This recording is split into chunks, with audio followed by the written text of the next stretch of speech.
New Mexico is taking on a new county-by-county strategy to reopen during the pandemic, and most of the state right now is swimming in the red zone, with only Los Alamos County in the yellow.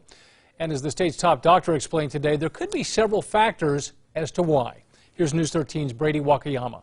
Dean, it's no secret Los Alamos County is home to some of the most highly educated and wealthy people in the state. And that could be part of the reason why COVID-19 isn't spreading as rapidly there.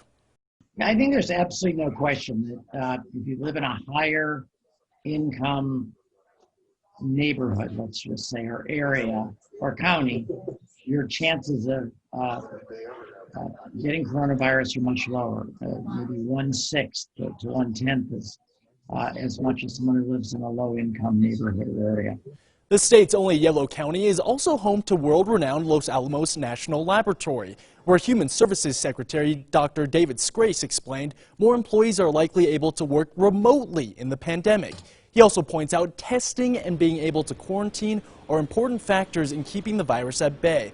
The state's data shows some of the zip codes with the highest COVID case counts are in some of the more poor communities. So we asked, how does that square with the state's three-tiered red to green plan, when some communities may have an unfair advantage? I think that the state is doing everything we can to, number one, recognize that you are at a disadvantage if you live in a low-income area or you're an individual who doesn't have sufficient resources to meet those needs however we can. And that's our job, and we appreciate those communities who work with us to allow us to do that. The state is doing things like adding more testing sites in communities harder hit and providing hotel space for people who can't isolate at home safely. Dean, back to you. All right, Brady, thank you. You can find a link to the very latest county-wide data at always on KRQE.com.